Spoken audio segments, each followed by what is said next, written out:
Hi everyone! Today I want to show you how to anchor text to track the movement of objects. This can be useful when editing videos of racing, football, or anything else you need.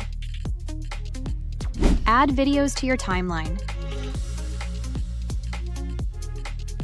Click Text and add it by clicking plus.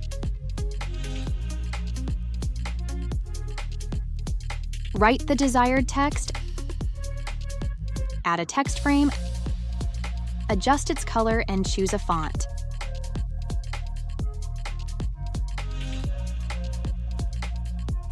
Set the position and size of the text. Go to Tracking, turn on Motion Tracking, place the yellow frame over the object you want to track, and click Start.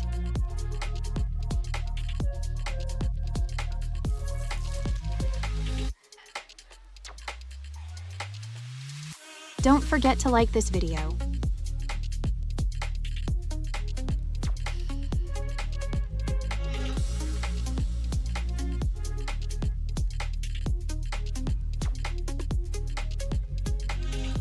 See you soon!